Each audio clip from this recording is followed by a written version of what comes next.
Hello, my name is Courtney Mullins, and I'm a school-based speech-language pathologist. I'm here today to talk to you about Common Core State Standards, or CCSS. I'm not here today to share my opinion or talk about any concerns about Common Core because all that information is already out there. Today we're going to talk about how it impacts us as school-based SLPs. Let's get started by looking at our agenda. Today we have on our agenda, what is Common Core, IDEA and its impact on Common Core with language impaired students, accommodations, and considerations for both therapy and assessment that speech-language pathologists should make. What is Common Core? It was an initiative developed by the Council of Chief State School Officers and the National Governors Association Center for Best Practices. Those groups got together and developed this initiative to promote consistency and quality, as well as streamlining educational standards across the nation, making those standards that are fewer and higher. The advantage of streamlining these standards across the states is that it will benefit those students that are so very transient and move from state to state throughout their educational careers. The standards are internationally aligned to help students succeed in both a global economy and society. The CCSS does not state how the students should be taught, just what they are supposed to learn, and at this time, the initiative has been adopted by 48 states. The standards are grade level for kindergarten through 12th grade, and they focus on English and math. They focus on English language arts in literacy and history and social studies, as well as science and technical subjects. They are composed of college and career readiness standards, which make students competitive in their future settings, whether it's college or the workforce when they graduate from high school. And there are assessments throughout the grade levels to evaluate progress. So why Common Core? Well, the goal, of course, is to prepare all students for either the workforce or for college. The goal is also to, quote, level the playing field from state to state so that all students are working towards the same standards. I know that when I was a child moving through kindergarten through 12th grade, I moved states 3 times, and sometimes I did notice a little bit of difference in the curriculum of what I was learning in my new state. One move that I made, the state was a little farther along than my previous state, so I was a little bit behind, and it took a little bit of extra work for me to catch up. Now, in my third move, we were actually farther ahead, so it took a little bit of time for my classmates to catch up to where I was. The goal with CCSS is that we don't have that disparity between states, that students are going to be working on the same thing from state to state at just about the same time. Also, Common Core is working to develop critical thinking. That's such an important skill for our students to have, and we want them to be exposed to that in their educational careers every day also. So let's talk about Common Core and IDEA. If you'll bear with me while I read this statement to you, we know that CCSS serves all students, including those with IEPs. So the statement that they have stated is, students with disabilities, students eligible under the Individuals with Disabilities Education Act, must be challenged to excel within the general curriculum and be prepared for success in their post-school lives, including college and/or careers. These common standards provide a historic opportunity to improve access to rigorous academic content standards for students with disabilities.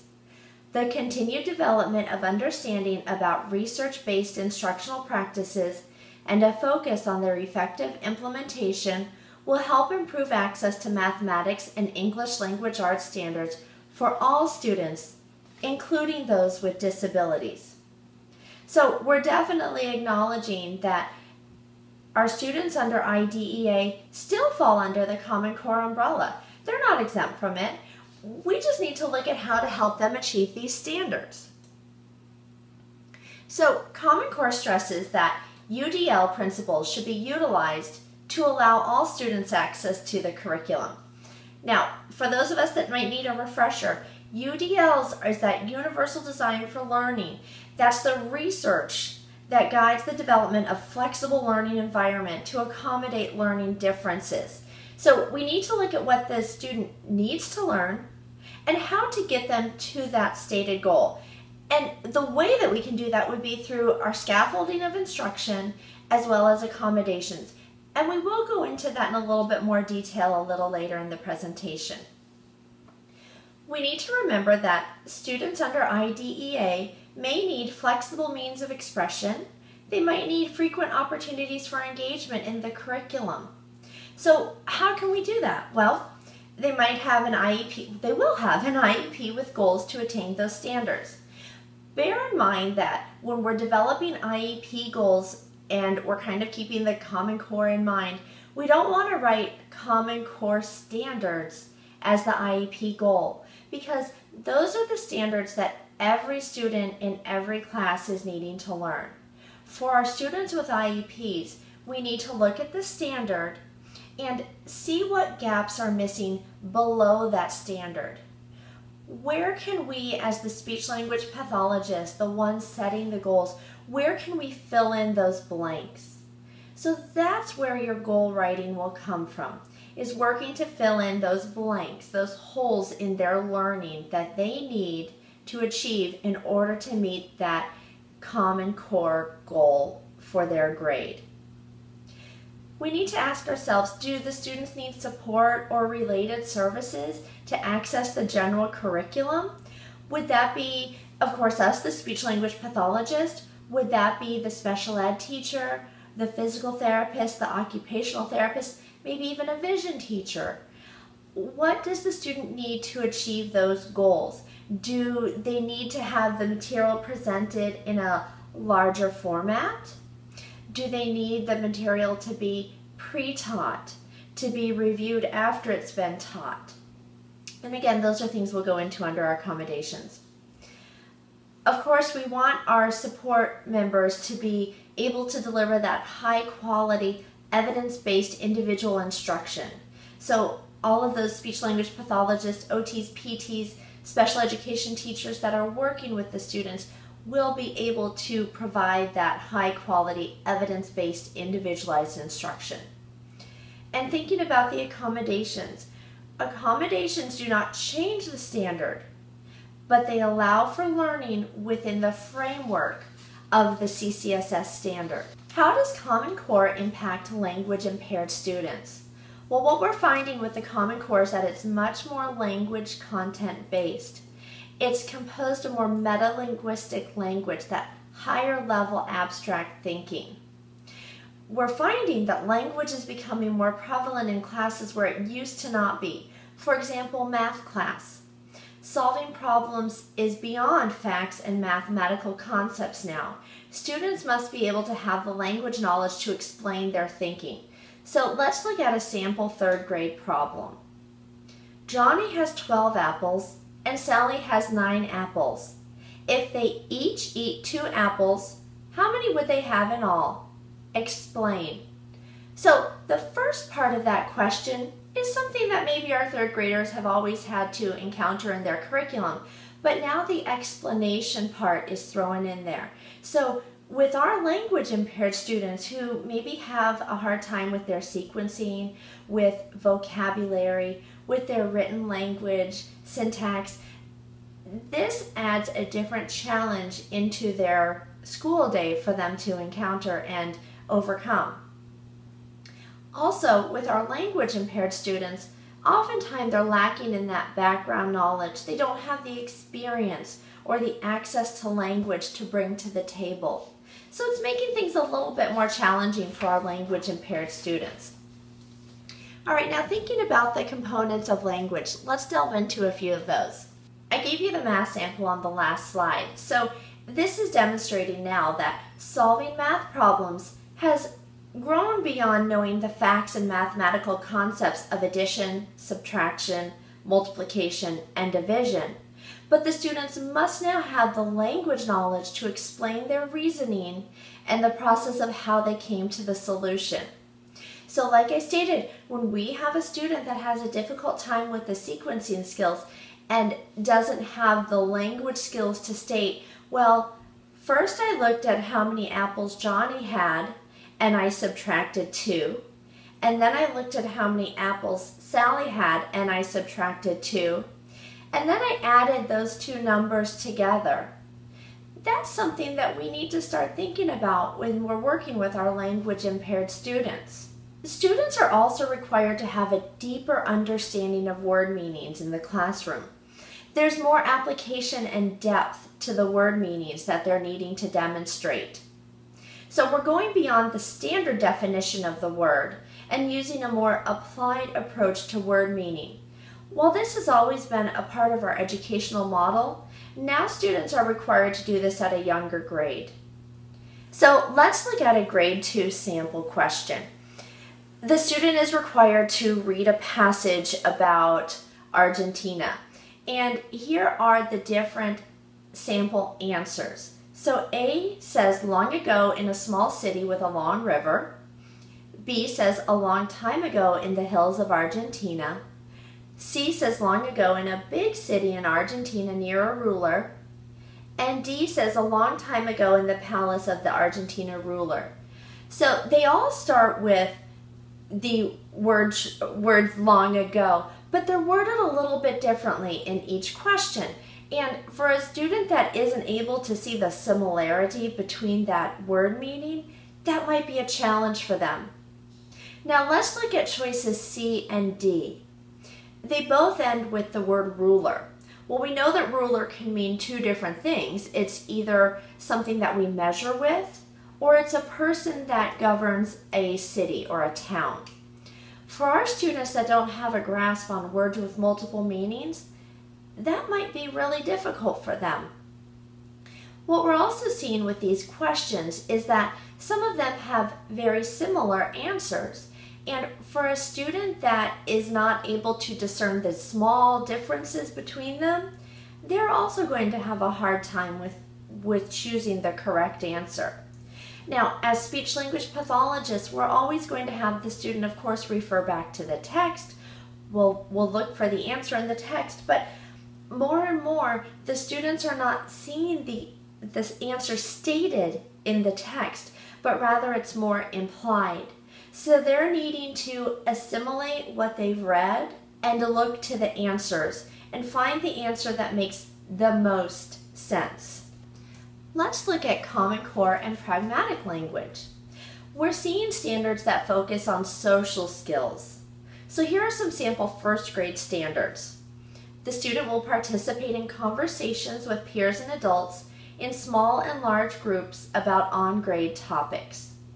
They will follow agreed upon rules for discussions, such as listening to others with care, speaking one at a time about the topics and texts under discussion.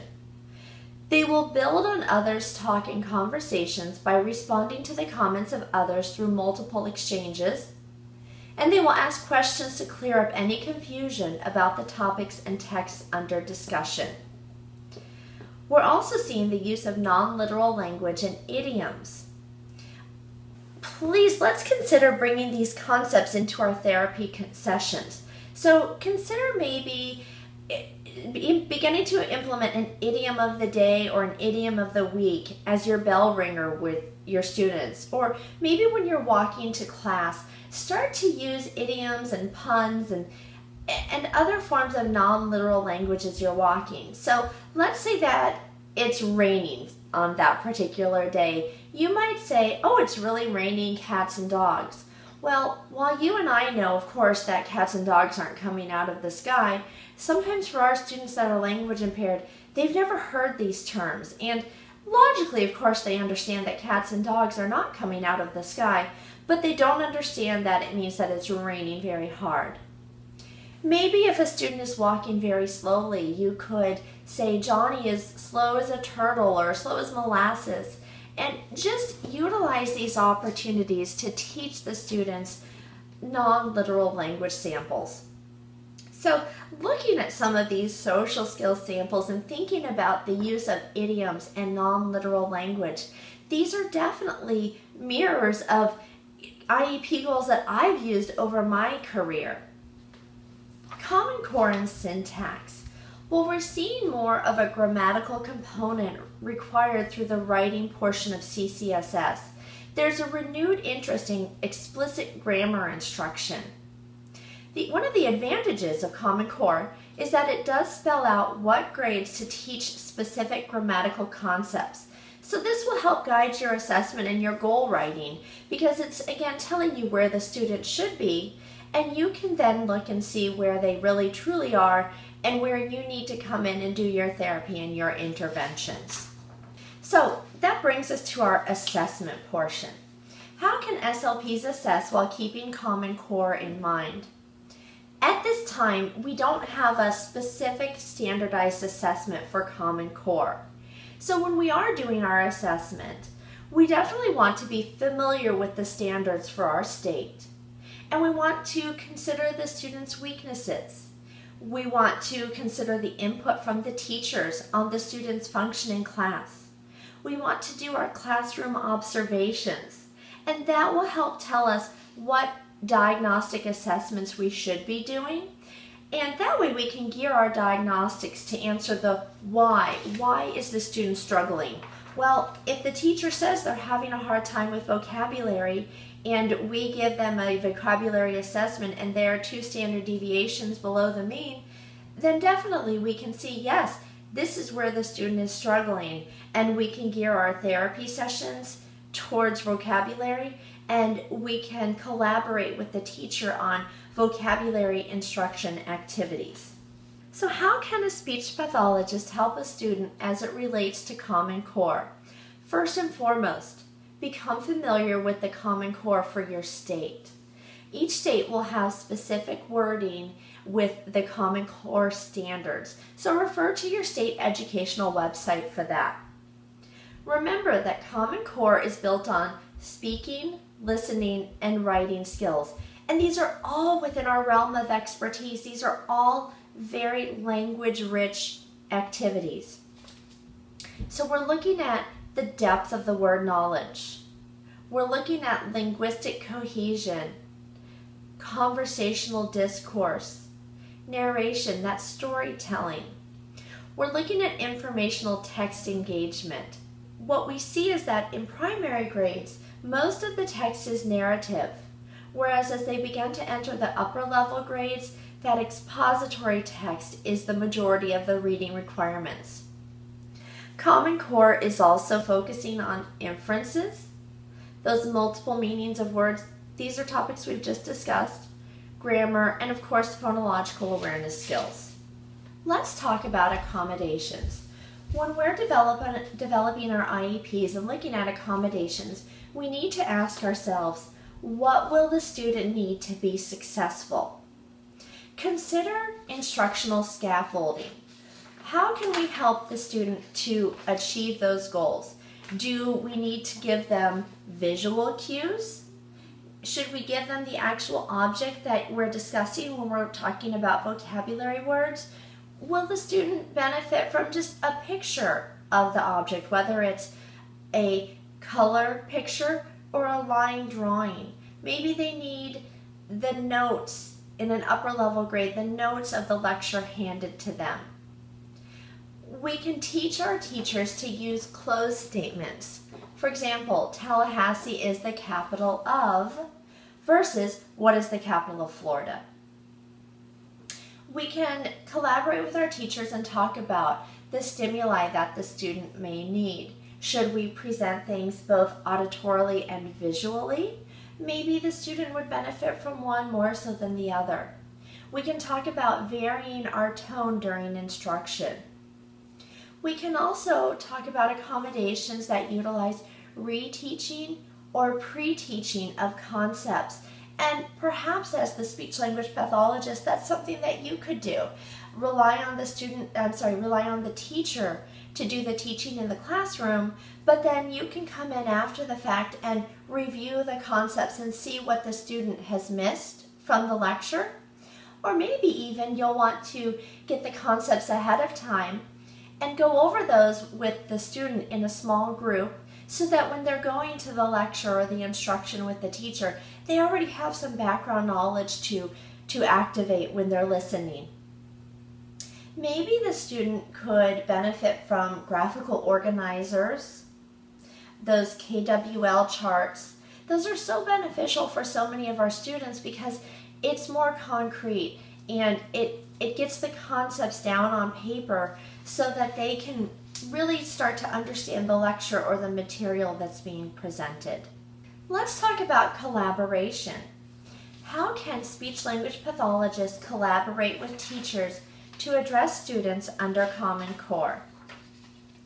Common Core can only be achieved through collaboration between the SLP and the general ed teacher to help our students on the caseload.